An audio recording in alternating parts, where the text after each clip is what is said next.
घर गृहस्थी में रहकर सैचुरेटेड हैं, बहुत संतुष्ट हैं, अब छोड़ दो। असंतुष्ट व्यक्ति अगर घर छोड़ेगा तो बाहर जाकर के घर बना लेगा। वे चीजें उसे चाहिए जो जो उसने घर में नहीं पा पाई। ये ध्यान रखना, देख रहा हूं बहुत गौर से 22-25 वर्ष से।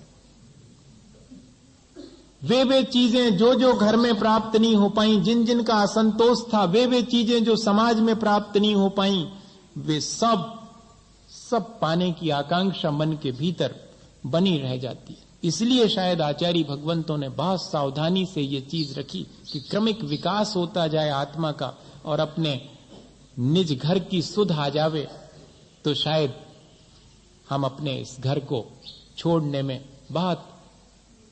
और देखो, घर छोड़ने वाले को पलायनवादी मत मानना, दायित्व विहीन मत मानना। सबसे बड़ा दायित्व है अपने आत्मा के कल्याण का। घर गृहस्थी का दायित्व जब अपनाया था सो उसे पूरा कर दिया। बच्चों को जिम्मेदारी सौंप करके घर का दायित्व पूरा हो गया। समाज के लिए जो कुछ किया जा सकता था, सामाजिक दायित्व पूरा कर लिया।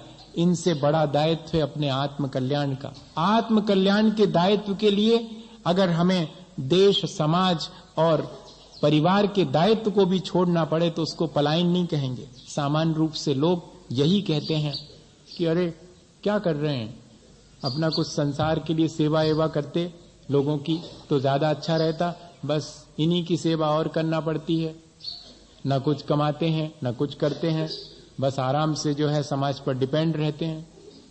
ऐसा कहने में ऐसा मन में आ सकता है, ऐसा लग सकता है कि एक तो दायित्व से विमुखता है, माता पिता की सेवा नहीं करी और घर छोड़ दिया, ऐसा कहने में आ सकता है। लेकिन ध्यान रखना, ये चीज हमें बहुत विचार करने की है। जब हम अपने आत्म कल्याण के दायित्व को पूरा नहीं कर पाए, अगर देखा जाए तो जो अपने आत्म कल्याण के दायित्व को पूरा नहीं करता वो है दायित्व से विमुख, वो है पलायनवादी।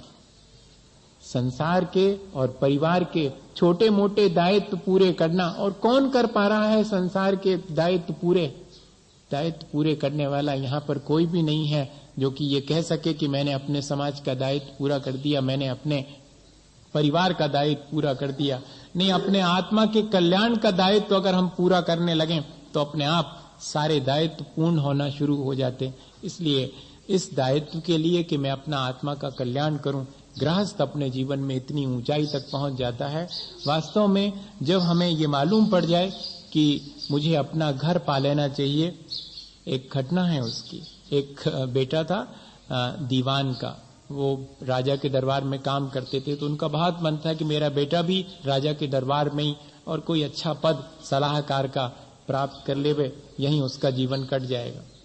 और बेटे को उसने बहुत पढ़ाया, और पढ़ाने के बाद एक दिन राजा के पास ले जाके खड़ा कर दिया कि ये मेरा बेटा है, इसको कुछ अपने दरबार में यहाँ काम दे दीजिएगा। राजा ने आंख उठा के भी नहीं देखा और कहा कि थोड़ा और अध्ययन कराओ, ज्ञान अर्जित कराओ।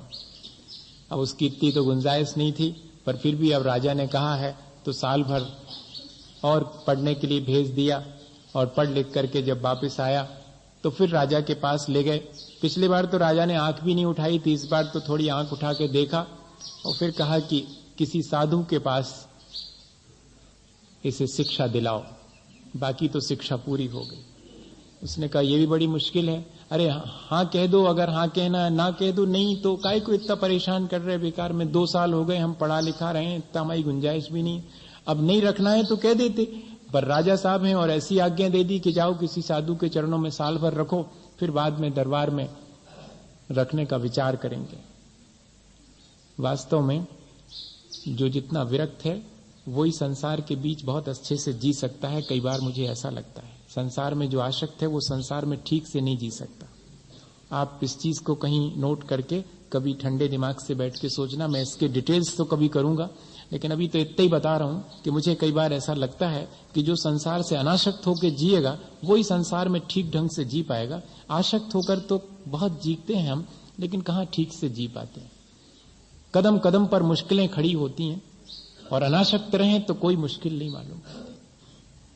और राजा यही चाहता था कि मेरे दरबार में मुझे सलाह देने वाला ऐसा हो जो संसार से विरक्त हो।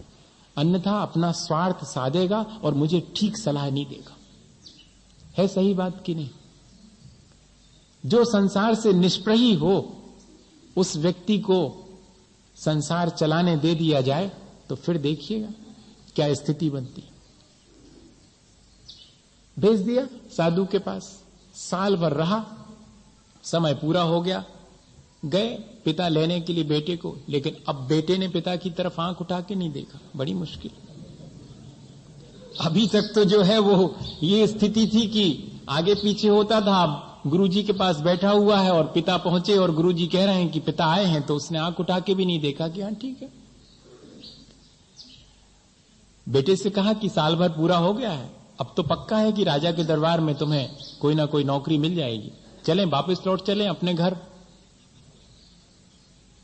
उसने कहा अब तो मुझे आवश्यक नहीं लगता, वो सब 2 साल भर पहले लगता था, अब तो वो सब चीजें आवश्यक नहीं लगती। बेटे पे तो गुस्सा उतनी नहीं आई जितनी राजा पे आई कि 2 ही दिन से गए हम, ने होते कि रहे ने तय की रहे। अरे नहीं देना थी तो मत देते वहां पर नौकरी, लेकिन ये क्यों जंजाल, अब ये घर भी नहीं लौट रहा।